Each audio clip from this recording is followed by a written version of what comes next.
I will tip you, the real value behind empty promises. Autumn had just begun in Melbourne, and the city was alive with the crisp evening air. It was a Friday night around 11 o'clock, and I just dropped off a friend deep in the mountains. Normally, I wouldn't be out driving this late. I preferred early shifts when the streets were still waking up.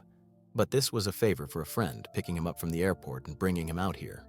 With my duty done, I was ready to head home, my car humming softly along the quiet mountain road. Just before starting my descent back into the city, I hesitated. Why not switch on the Rideshare app? If I could find a trip going in my direction, it would help cover the kilometers back home. Within seconds, a trip popped up, 22 minutes, heading towards my destination. Perfect. Then I looked at the pickup location. It was back in the mountains. I hesitated again. Who could possibly be waiting for a rideshare at this hour, in the middle of nowhere? I checked my battery range, 70 kilometers left. I was already 12 kilometers from the pickup, which meant that once I got there, I'd have about 60 remaining. A 20-minute drive would burn another 15 to 20, leaving roughly 40 kilometers before the nearest charger, 15 kilometers past the drop-off. The numbers were tight. I was about to cancel when, ping, a message flashed across my screen. Don't cancel. I really need it. I will tip you. I don't know why, but those words hit me like a jolt. Not the tip part, the urgency. It was 9 degrees outside, completely dark, and this guy was stranded. No one else would drive up there for him. I took a deep breath, ran the numbers again, and accepted the trip.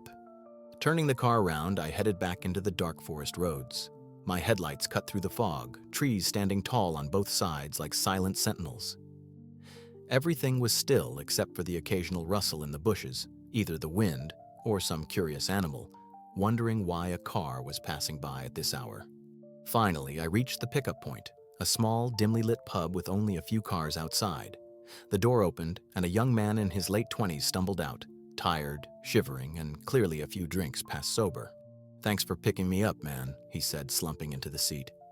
"No worries," I replied, keeping my voice calm. Relief washed over me. He wasn't in danger, just a guy who'd had too much fun on a Friday night. But there was something I hadn't told him.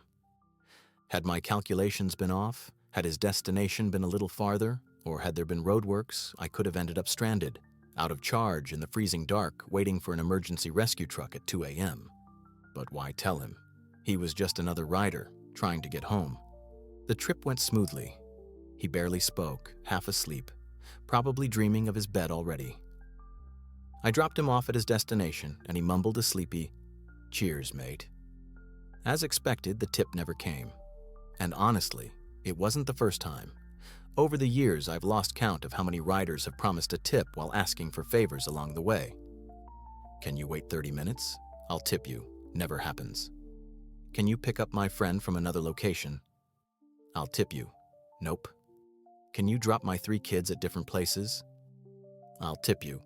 Yeah, right, I don't expect tips. Most drivers don't. But here's the thing. When someone truly appreciates the effort, they tip without promising it first. It's a quiet, unspoken way of saying, "Thanks for going above and beyond." And those are the ones that actually mean something. I wasn't upset. I never drive for tips. In fact, tips are the last thing on my mind when I'm out driving. What matters is doing the job well, getting people home safely, helping when someone truly needs it. But if you promise a tip just to get a favor, don't. Because while I don't rely on it, some drivers do. Some will stretch their limits too far based on that promise, burn extra fuel, wait extra time, take extra risks. A simple thank you is enough. But if you say you'll tip, mean it. As I pulled into the charging station, plugging in the car and warming my hands, I chuckled to myself. Another promise left unfulfilled. But hey, at least I made it home without calling for rescue. And that's a win in my book.